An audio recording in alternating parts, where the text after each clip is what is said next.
Well, time has come to replace the kitchen because the new kitchen is on its way.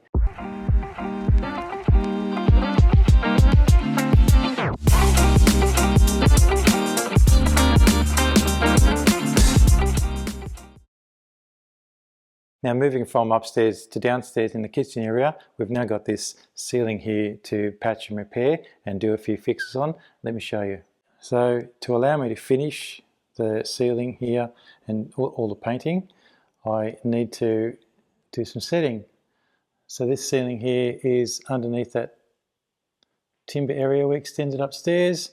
There's some joins here to do, this one, and this one, and up the sides.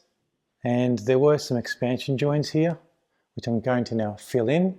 And to fill them in, there's a bit of a gap in there, so I just put a little bit of gyprock in between to save all the mud going into it. I've sanded back. You'll notice this area here is sanded back because gyprock or plaster doesn't stick very well to paint, so I've sanded it to repair it a bit more. And just along here, you'll see the same thing. What I need to do is put an expansion joint there instead, so there'll be an expansion joint going between this whole middle bit here. Yeah, so this is a ceiling ready to be set. So let's get ready to do this setting here. I've got all my drop sheets ready to go. I'll put them out and start setting.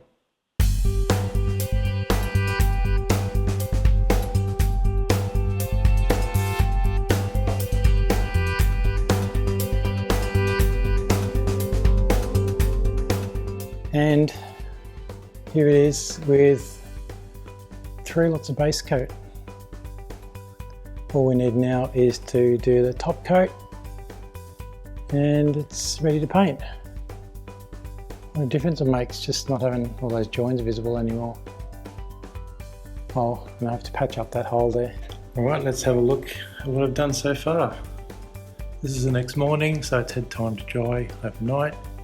As you can see, this is all base coated and taped in, ready for top coat and then to drill out the holes for the downlights. I think that's pretty good for an amateur like me.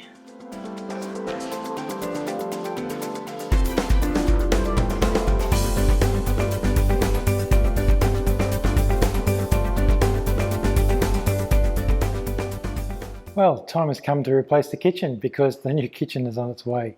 And that means I've got to pull this one out. And taking the kitchen out means that I had to get some electrical disconnected, and I also need to get the plumbing and pipework disconnected, which is on its way.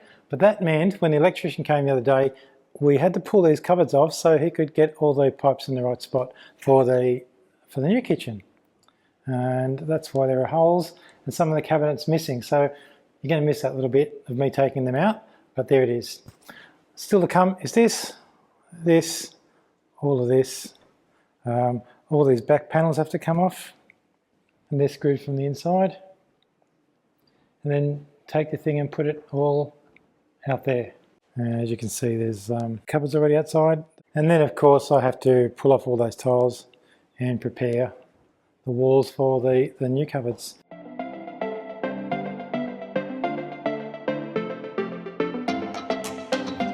One thing I've always done whenever we're doing renovations or getting rid of old stuff is pop it on Marketplace, and we actually happen to sell the kitchen in 2 parts to 2 different people, which helped to pay for some of the renovations.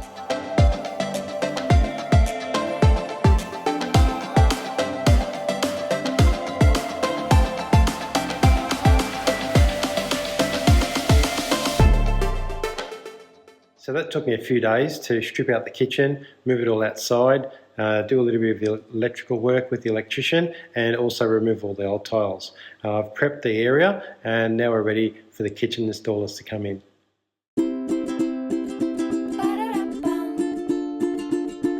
There were 4 installers who turned up on a day to put the cupboards together, and they basically did this part in 1 whole day.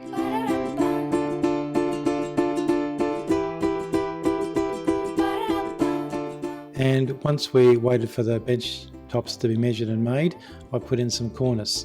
I've done some simple basic cove cornice, which is the quarter round. a couple of times before, but this is the first time I've done anything so detailed. Whilst it was tricky, it wasn't impossible. As you can see, I did a pretty good job, even if I do say so myself. Funnily enough, the small tool I'm using there is actually called a small tool, and it's used for finishing off the cornice cement around the plaster.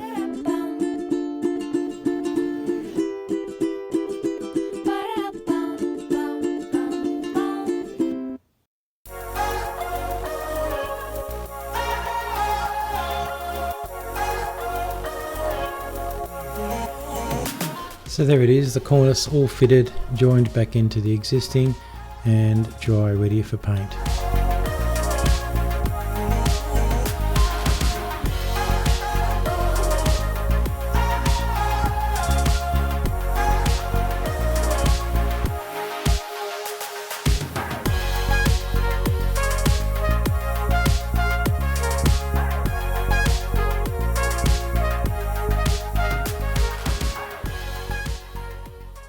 So the other thing we've done is I've finished painting the ceiling up here in the dining area that I left out before. Walls there are painted, and I'll put in this light fitting. So that's pretty much all this kitchen area finished as soon as the tiles there are done. So the last thing to do is there is a tile splashback to go there and in here. And these are the tiles. I'll show you here. They're a nice white 100 by 100 tile, and they're going to go in brick pattern, something like that. So that's got to go in, just got to prepare the wall. There's a couple of little lumps here that I've got to take off, and then I've got to do that tiling, so I'll prepare to do that.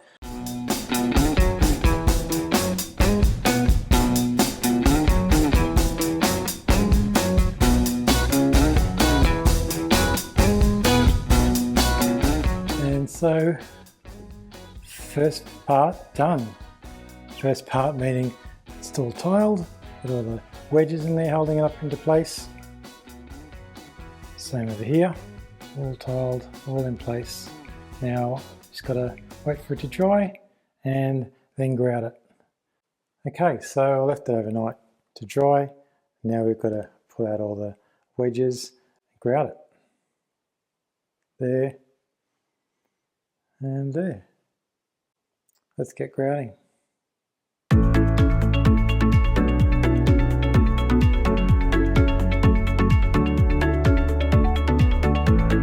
So the kitchen is finally finished. It took a while to do, but let me show you through it. I'll show you what it looked like before and what it looks like now, and we absolutely love it.